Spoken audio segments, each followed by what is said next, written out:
বাইতুল্লাহর জিয়ারত সম্পর্কে গত সপ্তাহে আমরা আলোচনা করেছি।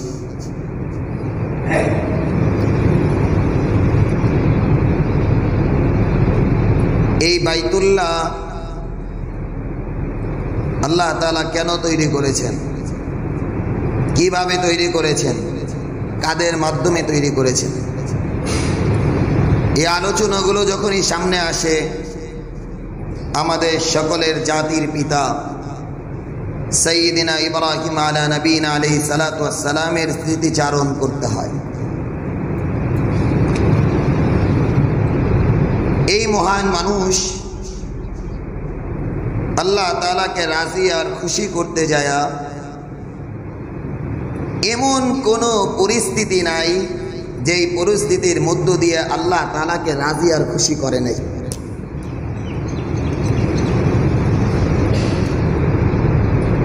এখান থেকে মুহতারাম হাজিরিন, গুরুত্বপূর্ণ একটা নসিহা, কেউ যদি তার ভবিষ্যৎ প্রজন্মকে দিনের উপর রাখতে চায়, আমার কথাটা ভালো করে খেয়াল করবে নাকি, কেউ যদি তার ভবিষ্যৎ প্রজন্মকে আল্লাহ তাআলার দ্বীনের দায়ী বানাইতে চায়, দ্বীনের উপর রেখে যেতে চায়, দ্বীনের জন্য সর্বপ্রথম বাবাকে কুরবানি করতে হবে। এই কথাটা সকলেই মাথার ভিতরে রাখবে। আল্লাহ তাআলা ইব্রাহিম আলা নবীনা আলাইহিস সালাতু ওয়াস সালামের এই সর্ব অবস্থায় কুরবানিটা আল্লাহ তাআলা কিয়ামত পর্যন্ত এই নবীকে জাতির অনুসরণীয় বাবা বানায় দিয়েছেন। কি পরিমাণ চেষ্টা মুজাহাদা করে গেছে। শুধু তাই না, আজকের আয়াতে কারিমার ভিতরে গেছে এই ইব্রাহিম আলা নবীনা আলাইহিস সালাতু ওয়াস সালামের বংশ থেকে আল্লাহ তাআলা প্রায় লক্ষাধিকের উপরে নবী পাঠাইছেন।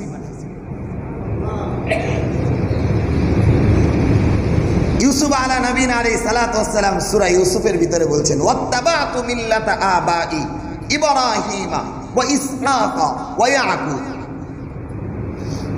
একটা নসব, উনার বংশধর আল্লাহ তাআলা ইব্রাহিম পয়গম্বর নিজে নবী ছিলেন। আল্লাহ তাআলা তাকে দুইটা সন্তান দান করেছিলেন, দুইটা সন্তানই নবী। এক সন্তান ছিলেন ইসহাক পয়গম্বর, তিনি যেমন নবী, তার ছেলে ছিলেন ইয়াকুব পয়গম্বর, উনিও নবী ছিলেন। ইয়াকুব পয়গম্বর শুধু নবী না, ইয়াকুব পয়গম্বরের যে সন্তানটা ছিলেন ইউসুফ পয়গম্বর, উনিও নবী ছিলেন। এই ইয়াকুব পয়গম্বরের আল্লাহ তাআলা তার ওরসে 11 জন সন্তান দান করেছিলেন। এই 11 জনের বংশধর থেকে আল্লাহ তাআলা লক্ষাধিক নবীকে এই বংশের ভিতরে পাঠিয়েছিলেন। কুরবানিটা বাবা করে গেছে। এই কুরবানির ফসল হিসাবে আল্লাহ তাআলাকে রাজি আর খুশি করাইছেন।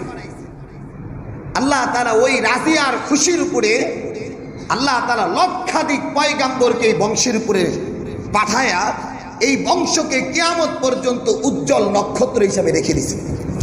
তাহলে এই জায়গা থেকে আমাদের গুরুত্বপূর্ণ একটা নসিহা হইল, আমি আমার সন্তানকে যদি দ্বীনের উপর রাখতে চাই, আমি আমার সন্তানকে যদি আল্লাহওয়ালা বানাইতে চাই, আমি আমার প্রজন্মকে যদি, আমার বংশকে যদি দ্বীনের উপর রাখতে চাই, নামাজি বানাইতে চাই, আল্লাহ তাআলার সাথে সম্পর্ক করতে চাই, এর প্রথম কাজ হইল আমি বাবাকে আগে দিনদার হইতে হবে। এরপরে সেই দিনদারিত্বের গুরুত্বটা আল্লাহ তাআলা পরিবারের উপরে ফেলবেন। যেমন ইব্রাহিম আলা নবীনা আলাইহিস সালাতু ওয়াস সালাম, এটা তো রব্বে কারীমের কথা, ওয়ায়াহদি ইলাইহি মান আনাব। আমি হিদায়াত দিব ওই বান্দাকে, যেই বান্দাটা শুধুমাত্র কেবলমাত্র আমার মুখাপেক্ষী, আর কারণ। এটা ইব্রাহিম আলা নবীনা আলাইহিস সালাতু ওয়াস সালামের থেকে আমাদের জীবনের এক শিক্ষা।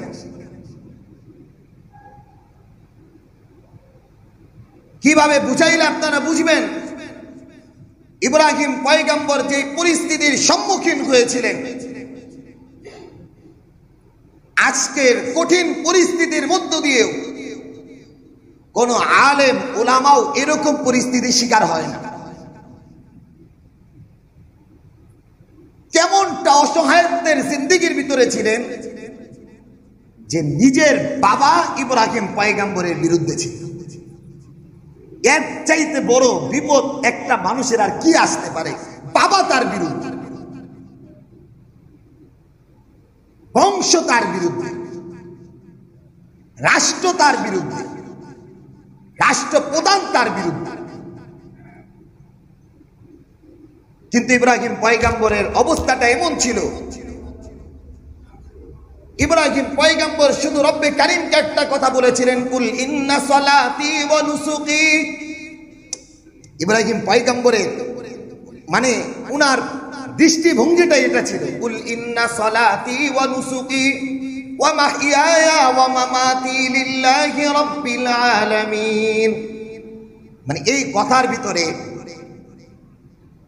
কি যে কথা লুকায়িত আছে, মুফাসসিরিনে কেরামরাও লিখতে লিখতে এক পর্যায়ে বলছেন ইব্রাহিম আলাইহিস সালামের এই কথাগুলো লেখাও সম্ভব। কি বড় মাপের উনি কথা বলছেন। এই কথাগুলো বলছেন এই কারণে, ও রব্বে কারীম, আমার পরিবার আমার থেকে বিচ্ছিন্ন হয়ে যাক, কোনো আপত্তি নাই, আমার কোনো কষ্ট নাই। আমার বাবা আমার বিরুদ্ধে হয়ে যাক, তাতেও কোনো আমার কষ্ট নাই।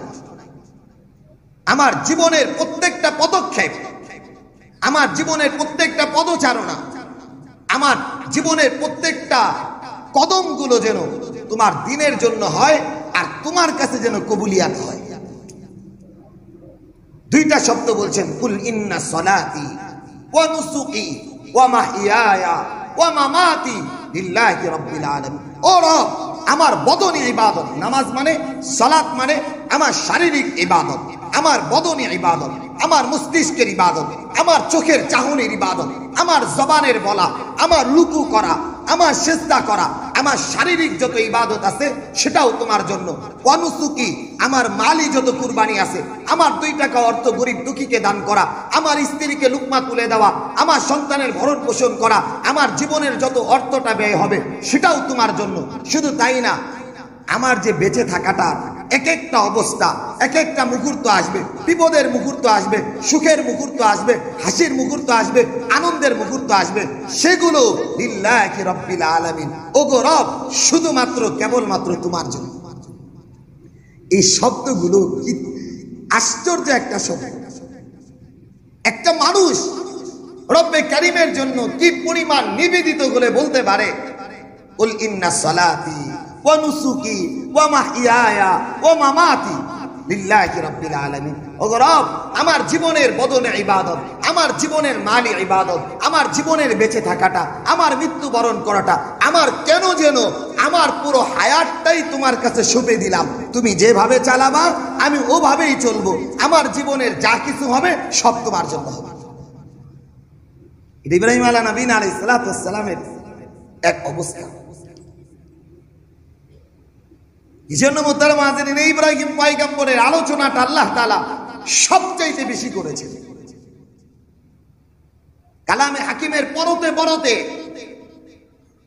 ইব্রাহিম আলাইহিস সালামের দিক নির্দেশনা আমাদেরকে মুখরিত করেছেন একটা কারণে, এই মানুষটা সবকিছু বিসর্জন দিয়া শুধুমাত্র রব্বে কারীমকে পাওয়ার জন্য সব ব্যয় করেছে। এক পর্যায়ে যায় তো নিজের বিবিটাকেও বনবাসী দিয়েছে, আমাদের ভাষায় বলতেছে বনবাস। নিজের বিবিটারেও আল্লাহ তাআলার হুকুমে রাইখে আসছেন মক্কাতুল মুকাররমার পাশে বাক্কা শহরে। খাবার নাই, পানি নাই, 2 পাহাড়ের মাঝখানে রাইখে আসছে। কথা বলাও বন্ধ ছিল।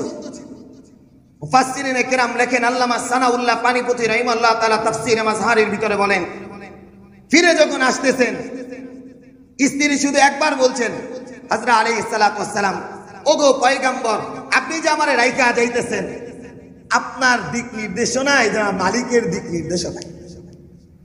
বিবিটাও কেমন, শুধু একটা কথা বলে, এই যে আমারে যে রাইখা যাইতেছেন, আমার সন্তান ইসমাইলে দিয়া দুধের বাচ্চাটাকে রাইখা আপনি যে আমার এই বাক্কা নগরীতে রাইখা যাইতেছেন, জনমানবহীন এলাকায় রাইখা যাইতেছেন, এটা কি আপনার সিদ্ধান্তে না আপনার মালিকের সিদ্ধান্তে? এই প্রশ্নটাই যায় শুধু ইব্রাহিম পয়গম্বর মুখে কোনো কথা না বলে শুধু বলেছিলেন আঙ্গুল তুলে রব্বে কারিমের দিকে। একটা কথাও আর স্ত্রী বলে নাই, শুধু বলছেন স্বামী আপনি চলে যান, আমাদের জন্য সবচাইতে বড় নিরাপদ আশ্রয় এটা। তাহলে এই মহিলাটাও আল্লাহ তাআলার কাছে কতটা পছন্দনীয় ছিল, আল্লাহ তাআলার জন্য কি পরিমাণ নিবেদিত ছিল, যে জনমানবহীন এলাকায় রেখে যাচ্ছে দুধের বাচ্চা দিয়া। শুধু দুধের বাচ্চা না, যে বাচ্চাটা আল্লাহ তাআলা 85 বছর পরে, ওয়াফি রিওয়ায়াতিন 120 বছর পরে আল্লাহ তাআলা দান করছেন। চাইতে চাইতে আল্লাহ তাআলার কাছে কাঁদতে কাঁদতে তারপরে আল্লাহ তাআলা সন্তান দান করছেন। মহব্বতটা বেশি হয়ে গেছে, আল্লাহ তাআলা স্ত্রীরে সহ সন্তানরে সহ জনমানবহীন এলাকায় পাঠিয়ে গেছে। আর স্ত্রী এই অবস্থা দেখা কি বলতেছেন, স্বামী আপনি চলে যান, যদি আল্লাহ তাআলা দিক নির্দেশনায় হয় এটা আমাদের জন্য বড় আশ্রয়স্থল। এই মহিলাটাও দেখেন, এজন্য মুহতারাম হাজিরিন, এজন্যই নবী আলাইহিস সালাতু ওয়াস সালাম বলেন, সৎ মানুষের সংস্রব, সৎ মানুষের সঙ্গ ওই মানুষটাকে এক পর্যায়ে যায় জান্নাত পর্যন্ত পৌঁছায় দিবে। সৎ মানুষের সংস্রবটাই, সৎ মানুষের সঙ্গটাই ওই মানুষের ভিতরে সৎ মানুষের আখলাক ঢুকে পড়বে। ইয়ারে বদ বদ তরবুয়াদ আসমারে বদ হক্কে পাকে জাতে আল্লাহ উস-সামাদ, ইয়ারে বদ আরব কুরায়ে সুয়ে জাহিন, ইয়ারে নেকু দানা ইয়া বিবি নাহিম। ভালো মানুষের সঙ্গ আস্তে আস্তে আস্তে আস্তে তোমার মস্তিষ্ক থেকে শুরু করে পা পর্যন্ত তোমার পরিবর্তন করে জীবনটাকে সুরভিত করে জান্নাতের পথে নিয়ে যাবে। পক্ষান্তরে খারাপ মানুষের সঙ্গটা, খারাপ মানুষের সান্নিধ্যটা, এটাও তোমার মেন্টালিটি একেবারে মাথা থেকে শুরু করে পা পর্যন্ত পরিবর্তন করে ভালো যেটা থাকবে সেই ভালোকেও পরিবর্তন করে এমন ভাবে খারাপ ঢুকে যাবে, সেই খারাপতা থেকেও তুমি বের হওয়াটা তোমার জন্য কষ্টকর। নবীর সাথে থাকতে থাকতে স্ত্রীটা আল্লাহ তাআলার প্রতি তাওয়াক্কুলটা কি পরিমাণ আসছে, জনমানবহীন এলাকায় রেখে যাচ্ছে সন্তান সহ। এই অবস্থা পরিস্থিতির মধ্যে দিয়ে আমাদের স্ত্রীরা হইলে তো বলে আপনার মতো আপনি যান, আমার মতো আমি যাই বাপের বাড়ি। এই মানুষটা, এই মহিলা মানুষটা নবীর সান্নিধ্যে থাইকা দিলের ভিতরে এমন সুকুনাত আসছে, জনমানবহীন এলাকায় রেখে যাইতেছে। দোকান নাই, মানুষ নাই, খাবারও নাই, কি খাবে না খাবে এটারও তো একটা চিন্তা থাকার দরকার। এই চিন্তাটুকু এই মহিলা নেই। আল্লাহ তাআলা কিয়ামত পর্যন্ত এই মহিলাকেও আমাদের জন্য দিক নির্দেশনা হিসাবে রেখে দিয়েছে। এই মহিলাটা সন্তানের জন্য একটু দৌড়াইছিল, সাফা মারওয়া, মারওয়া সাফা। বাইতুল্লাহর জিয়ারতকারী মুসাফিররা ভালো করে শুনি, এই যে দৌড়ানোটা এটা একজন মহিলা দৌড়াইছে। আমাদের মা জাতির পিতা ইব্রাহিম আলাইহিস সালাতু ওয়াস সালামের সহধর্মিনী ইসমাঈল আলাইহিস সালাতু ওয়াস সালামের আম্মা বাচ্চাটার জন্য দৌড়াইছিল। ঠিক হযরত আসওয়াদ মুলতাসামের মাঝখানে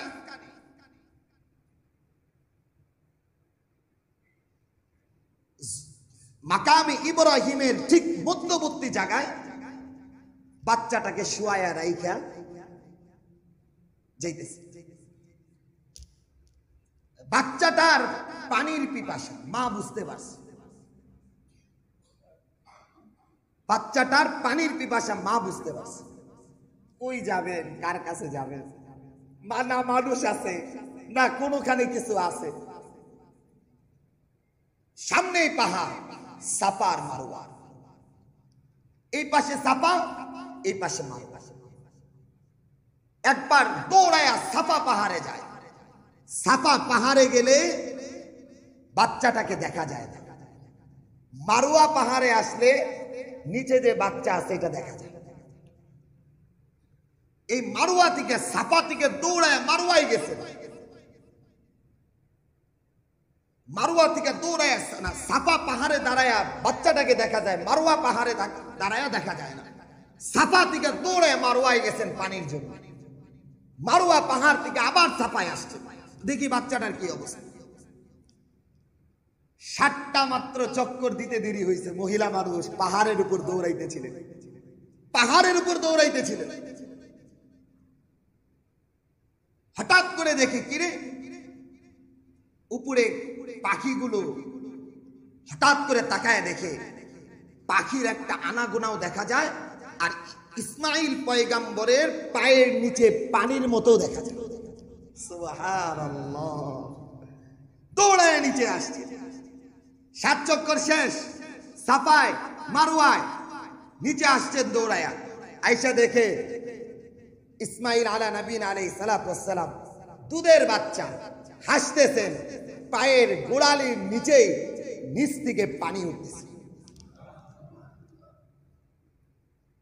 ও মুহতারাম হাজিরিন, আল্লাহ তাআলা এই মহিলার মাধ্যমে এক স্মৃতিচারণকে আল্লাহ তাআলা কিয়ামত পর্যন্ত রেখে দিয়েছেন।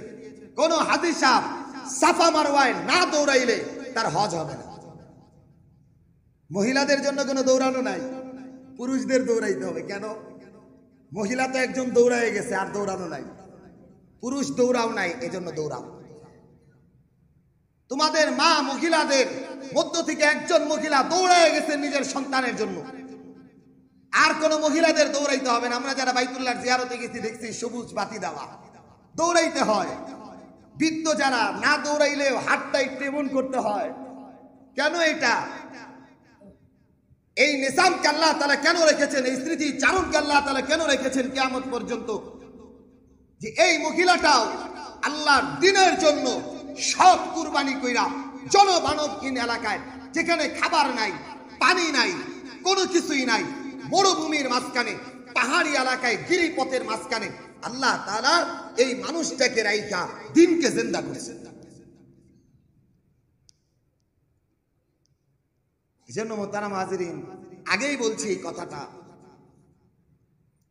যেই পরিমাণ আপনার কুরবানি হবে, জীবনের কুরবানি, এটা পশুর কুরবানি না, যেই পরিমাণ আল্লাহর দ্বীনের জন্য আপনার পদচারণা হবে, কদম নড়বে, জীবন উৎসর্গ হবে, আল্লাহ তাআলা ওই পরিমাণ আপনার বংশকে দ্বীনের উপর রাখবেন। দেখেন এক পয়গম্বর ইব্রাহিম সমস্ত পরীক্ষাগুলায় পাশ করে ফেললেন, সমস্ত পরীক্ষা পাশ। যেখানে হাত দিয়েছেন, যেখানে আল্লাহ তাআলা ইব্রাহিম পয়গম্বর থেকে পরীক্ষা নিতে চাইছেন, ওই জায়গাটা ইব্রাহিম আলাইহিস সালাতু ওয়াস সালাম একেবারে সর্বোচ্চ নম্বরে পাশ করে ফেলছেন। এক পর্যায়ে যা রব্বে কারীম বলেই ফেললেন, ওয়াত্তাখাযাল্লাহু ইব্রাহিমা খলীলা, আমি তো ইব্রাহিমকে আমার বন্ধু রূপে গ্রহণ করে নিলাম।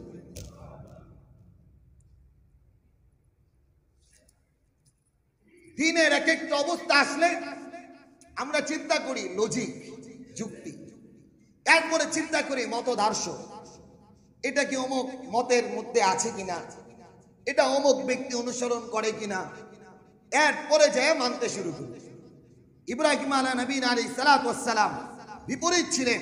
আল্লাহর কোন হুকুম আহকাম সামনে আসার সাথে সাথেই নিজের মাথাটাকে পেতে গ্রহণ করতেন। আল্লাহ তাআলা বলেন আসলামতু, ইব্রাহিম পয়গম্বর আসলামতু লিরাব্বিল আলামিন। যখনই কোনো কাজ আসছে আল্লাহর দ্বীনের জন্য, মাথাকে পেতে আল্লাহর দ্বীনকে আগে প্রাধান্য দিয়েছে।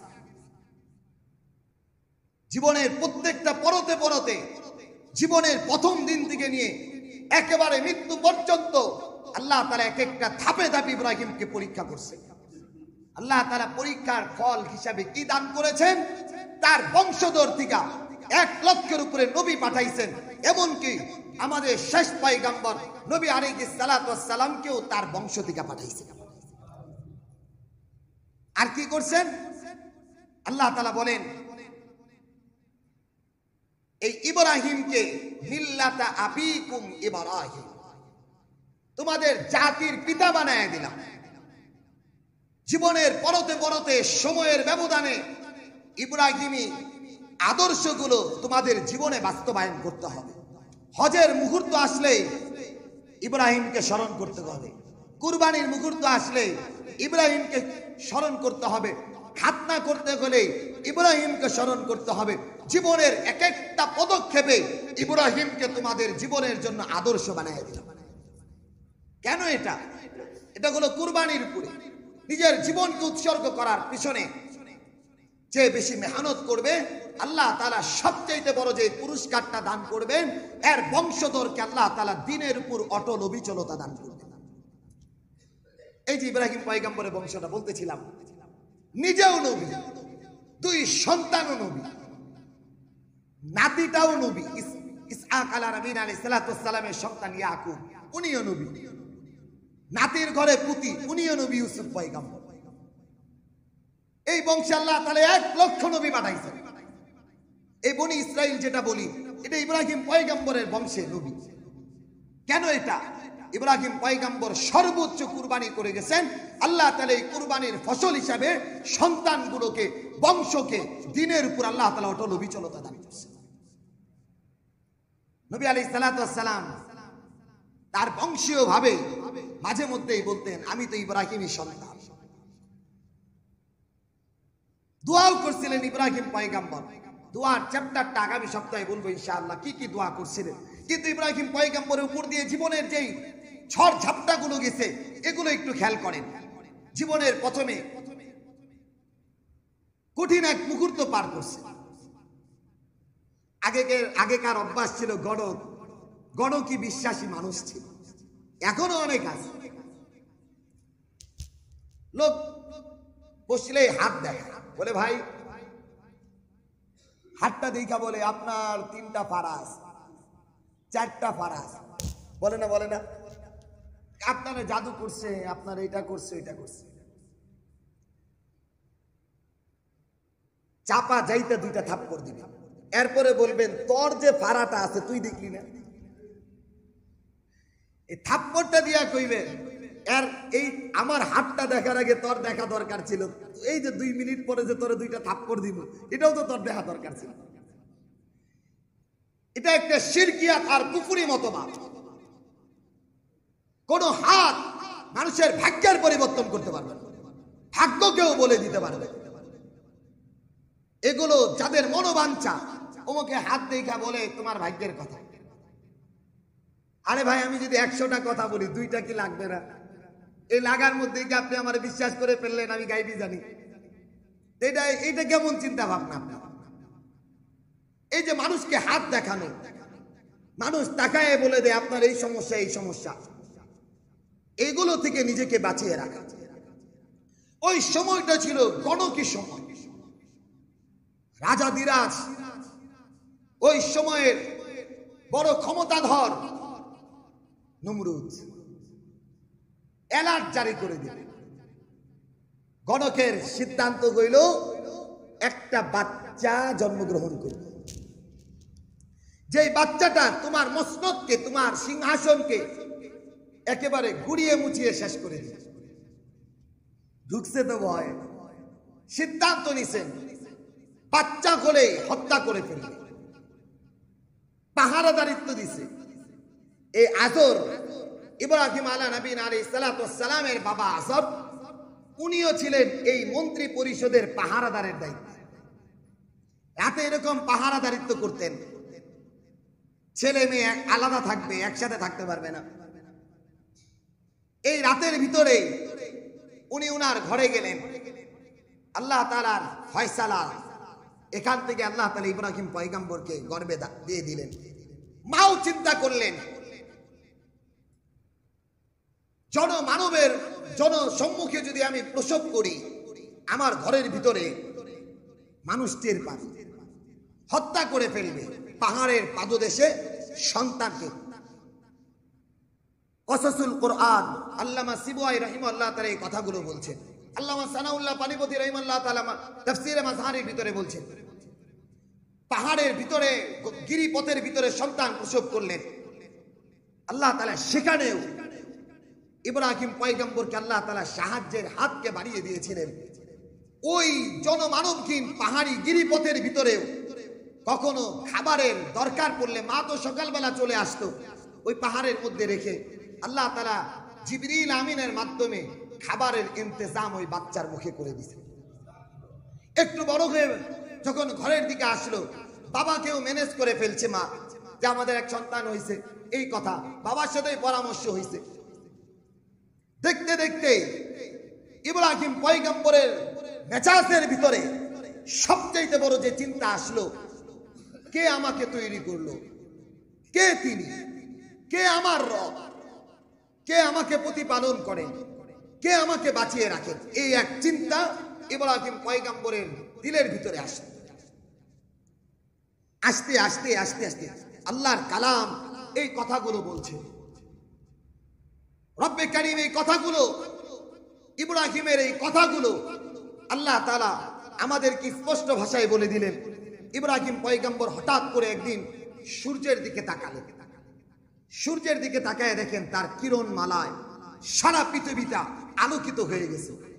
ইব্রাহিম বললেন, হাযা রব্বি, এটাই আমার রব। এই কথা বলার সাথে সাথে সন্ধ্যার সময় যখন অস্তমিত হয়ে গেলেন, ইব্রাহিম পয়গম্বর বললেন, না, যেটা অস্তমিত হয়ে যায় এটা আমার রব হইতে পারে না। সন্ধ্যার পরে আবার চাঁদ উদিত হলো, চাঁদের কিরণে অন্ধকার আলোকিত হয়ে গেল। ইব্রাহিম পয়গম্বর বললেন, হাযা রব্বি, এটা আমার রব। এটাও যখন সকালে অস্তমিত হয়ে গেল, এবার উনি বললেন, না, এটা আমার রব হইতে পারে না। সিদ্ধান্ত নিলেন তাহলে রবকে। দিলের ভিতরে বললেন, শুনো, যা দেখা যায় না, মানা যায়, তিনি আমার রব। সুবহান। দিলে দিলে দিলের ভিতরে সিদ্ধান্ত নিলেন, যাকে দেখা যায় না, যাকে ধরা যায় না, যাকে ছোঁয়া যায় না, তিনি আমার রব। এক অদৃশ্য ক্ষমতার মাধ্যমে আমাকে রব্বে কারীম বাঁচিয়ে রেখেছেন এবং মৃত্যু দান করবেন। এটা একবারে চূড়ান্ত সিদ্ধান্ত নিয়ে মানুষকে এই কথা বলছেন, ভাই তোমরা যে দেবদেবীর পূজা করো, এই পূজাগুলো তো মানব পূজা, এগুলো তো একটা মূর্তির পূজা করতেছো। ঠিক এই মানুষগুলো যখন বুঝতে পারতেছে না, আল্লাহর কালামের ভিতরে এই কথাগুলো আল্লাহ তাআলা বলেছেন। একদিন মেলা আসলো, মেলার ভিতরে সকলেই মেলার ভিতরে রওনা হয়ে গেল। ইব্রাহিম পয়গম্বরকে বাবা আজর বললেন, চলো মেলায় চলো। আজর মূর্তি বিক্রেতা ছিল, নিজেও মূর্তির পূজা করত, আবার মূর্তি বিক্রিও করত। বলো চলো মেলায় যাই। ইব্রাহিম পয়গম্বর বললেন, ইন্নী সাকিম, আমি অসুস্থ। অনেকেই বলেন এই কথাটা, ইব্রাহিম পয়গম্বর তো অসুস্থ ছিলেন না, তাহলে তো এই কথাটা মিথ্যা কথা না। না না, মোহতারাম হাজিরিন, দুই জিনিসের সমন্বয়ে মানুষ, দেহ আর অন্তর, দেহ আর অন্তর। মানুষের শরীর যেমন অসুস্থ থাকে, এর চাইতে বড় অসুস্থতা হয় মানুষের অন্তর। মানুষের অন্তর যদি অসুস্থ হয়ে যায়, এখান থেকে সুস্থ হওয়া কোনোদিন সম্ভব না। ইব্রাহিম পয়গম্বর দেখলেন, মানসিক ভাবে আমি সবচাইতে বড় বিপর্যস্ত, কারণ সবাই মূর্তির পূজা করে, দেবদেবীর পূজা করে, নমরুদের পূজা করে, আমার পক্ষে সম্ভব না। এই দৃষ্টিকোণেই বললেন, ইন্নী সাকিম, আমি অসুস্থ। সবাই চলে গেলেন। ইব্রাহিম পয়গম্বর কাঁধে একটা কুড়াল নিলেন, আল্লাহর কালাম বলে ঢুকলেন। মূর্তির ঘরে ঢুকে সবগুলার গর্দানগুলোকে আলাদা করলেন, বড়টার গলায় ঝুলায় রাখলেন। বড়টা, যে বড় মূর্তিটা ছিল, তার কাঁধের ভিতরে কুড়ালটা ঝুলিয়ে এসে পড়লেন। সবাই যখন ফিরে আসলো, এসেই দেখেন তাদের দেবদেবীগুলো ভেঙে চুরমার হয়ে আসে। সবাই এসে বলল, কে করলো, কে করলো এটা? মান ফাআলা হাযা বিআলিহাতিনা, কে আমাদের সাথে এমনটা করলো? তারা সকলেই বলল, ফাতাই ইয়াযকুরুহুম ইউকালু লাহু ইব্রাহিম, ওই যুবকের নাম ইব্রাহিম, যে এটা করছে। ইব্রাহিম পয়গম্বরের কাছে আসলেন, আসার পরে বললেন, তুমি কি আমাদের মূর্তিদের সাথে এই কাজ করছো? ইব্রাহিম পয়গম্বর নাও করেন নাই, হও করেন নাই। ইব্রাহিম পয়গম্বর বলছেন, আমাকে জিগাও কেন, তাদের বড়টাকে জিগাও। মূর্তির বড়টা তো এখনো সুস্থ অবস্থায় আছে, তার কাঁধে তো কুরআনটা। আমারে না জিগায়া তাদেরে জিগাও, তার বড়টারে কে তাদেরকে মারছে। সকলেই জবাব দিল, লা ইয়াদুররুকা ওয়ালা ইয়ানফাউক। আরে এটা কি কোনো উপকার করতে পারে, ক্ষতি করতে পারে? ইব্রাহিম পয়গম্বর এবার স্পষ্ট জবাব দিলেন, আরে ভাই, যেই জিনিসটা তোমাদের উপকারও করতে পারবে না, ক্ষতিও করতে পারবে না, তার কাছে তোমাদের কপালগুলো নোয়াও কেমনে? সবাই হতভম্ব হয়ে গেলেন, কেউ কোনো কথা বলতে পারলেন না। সকলেই মিলা নমরুদের কাছে গেলেন। এতক্ষণ পর্যন্ত ইব্রাহিম পয়গম্বরের দ্বীনি পদচারণা, দাওয়াতি মেন্টালিটি, এটা কোনোভাবেই নমরুদের কাছে পৌঁছিল না। এই কেবলমাত্র পরিবার থেকে ইব্রাহিমের বিরুদ্ধে নমরুদের দরবারে বিচার দায়ের করা হয়। নমরুদ তো নিজেই খোদায়িত্ব দাবি করে সমাজকে বিশৃঙ্খলার ভিতরে ফেলে দিছে। এই পরিস্থিতির মধ্য দিয়ে ইব্রাহিম পয়গম্বরকে ডাকলেন। ইব্রাহিম পয়গম্বরকে ডেকে বললেন, কে তোমার রব? কে তোমার রব?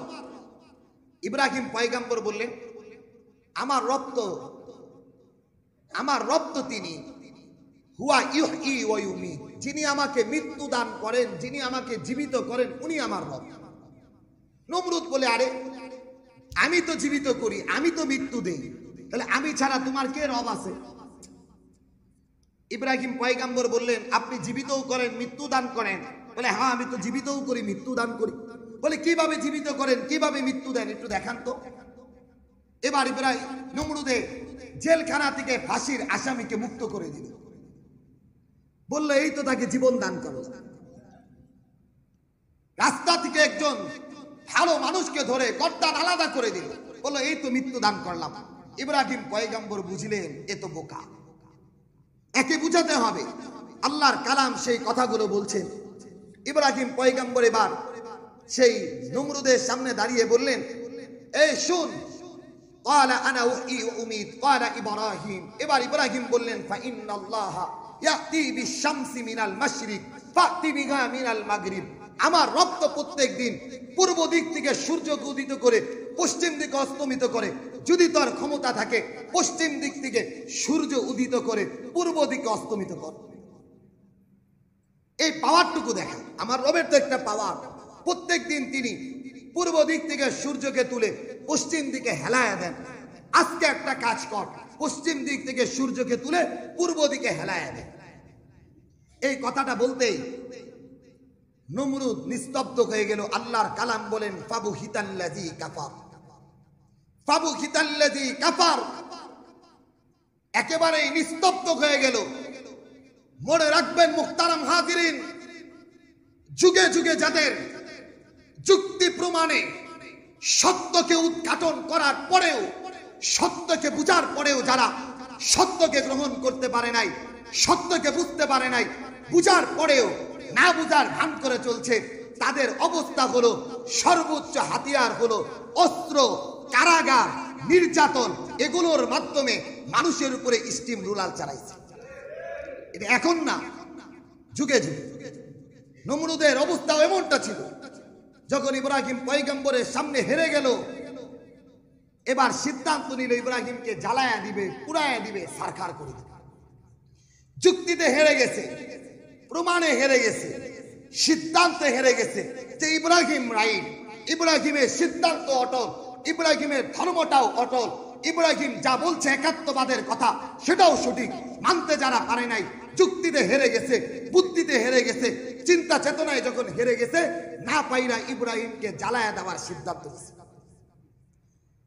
বাবাও এর বিরুদ্ধে অবস্থান করছে। এর চাইতে বড় দুঃখের কথা আর হতে পারে না মুহতারাম হাজিরিন। নিজের বাবা আজার ইব্রাহিমের বিরুদ্ধে অবস্থান করছে। লাকড়ি সংগ্রহের পিছনে বাবাই ইন্ধন দিছে। যা হবার তাই হয়েছে। তাফসীরে মাযহারের ভিতরে আসছে, ইব্রাহিম পয়গম্বরকে আগুনের ভিতরে জ্বালানোর জন্য যেই কাঠগুলো, যেই লাকড়িগুলো, যা কিছু ইন্ধনগুলো জোগাড় করা হয়েছে, এমন পর্যায়ে, এমন অবস্থায় আগুনকে প্রজ্বলন করা হয়েছে, এই আগুনের প্রায় তাফসীরের ভিতরে লেখে 80 থেকে 90 কিলোমিটার উপর দিয়ে যদি কোনো পাখি যাইতো সেটা ওই তাপের কারণে নিচে পড়ে যাইত। এত আগুনের তাপ ছিল। ইব্রাহিম পয়গম্বরকে যখন ফেলে দিবেন, মানুষ চতুর্দিকে ভিড়।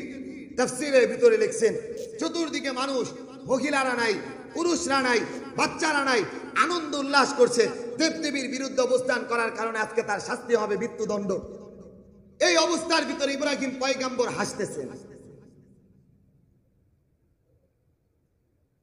কি মনে করেছেন মোহতারাম হাজিরিন? মৃত্যুর দ্বার প্রান্তে দাঁড়িয়ে দাঁড়িয়ে হাসতেছেন।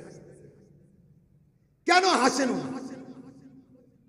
উনি জানেন আমার এই জীবনটা তো আজকে বড়ই সৌভাগ্যবান জীবন হবে যে আমার জীবনটা আমার মালিকের জন্য উৎসর্গ হয়ে গেল। জিবরিল আমিন আসলেন, এসে বললেন, ও ইব্রাহিম, সাহায্য চাও। ইব্রাহিম পয়গম্বর বললেন, তোমার সাহায্যের দরকার নেই। পানির ফেরেশতা আসলেন, এসে বললেন, ইব্রাহিম, আল্লাহ তাআলা আমাকে এক শক্তি দিয়েছেন, পানি বর্ষণ করে আগুনকে নিভিয়ে দিন। ইব্রাহিম পয়গম্বর বলে, কোথা থেকে আসছো? বলে, রব্বে কারীমের কাছ থেকে। বলে, তুমি তো আমারে সাহায্য করবা, যিনি আসমানে আছেন উনি কি আমাকে দেখেন না? বলে, দেখে। বলে, তোমার সাহায্যের দরকার নেই। ঠিক বাতাসের ফেরেশতা এসেছেন ইব্রাহিমের কাছে, এসে বলছেন, আমার বাতাসের দ্বারা আগুনকে উড়িয়ে নিয়ে যাবো। ইব্রাহিম পয়গম্বর একই জবাব দিচ্ছেন, কোথা থেকে আসছো? বলে, রব্বে কারীমের কাছ থেকে। বলে, ওই রব কি আমারে দেখে না? বলে, দেখে। আগুনে যখন ধাক্কা দিয়ে ফেলে দিছে, ইব্রাহিম পয়গম্বরও জানেন জ্বলে পুড়ে ছারখার হয়ে যাব। আগুনে যখন পড়ে গেছেন, সকলে উল্লাস করতেছে। আল্লাহ তাআলা আগুনকে দিক নির্দেশনা দিয়েছেন, ইয়া নারু কুনি বারদাও ওয়া সালামান আলা ইব্রাহিম। আমার ইব্রাহিমের জন্য শান্তিদয় হয়ে যাও আগুন। আগুনটা উপরের দিকে, তাফসীরে মাযহারের ভিতরে লিখছেন, আগুন উপরে জ্বলতেছিল, নিচের দিকে জান্নাতের বাগান হয়ে গেছে। ইব্রাহিম পয়গম্বর 40 দিন ছিলেন। জিজ্ঞাসা করা হয়েছে, হাদিসের ভিতরে আসে, ইব্রাহিম পয়গম্বরকে জিজ্ঞাসা করা হয়েছিল, ও ইব্রাহিম, আপনি 40 দিন কেমন ছিলেন? ইব্রাহিম পয়গম্বর জবাব দিয়েছেন, ওই 40 দিনের মতো শান্তি উপরে আসার পরে কোনোদিন অনুভব করি।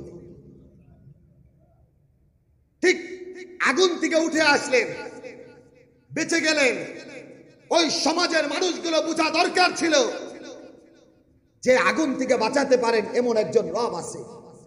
এই মানুষগুলো কেউ ধর্ম গ্রহণও করলো না, ধর্মের দিকেও আসলো না, এমনকি আসর বাবা সেও আসলো না। কেন এটা মুহতারাম হাজিরিন?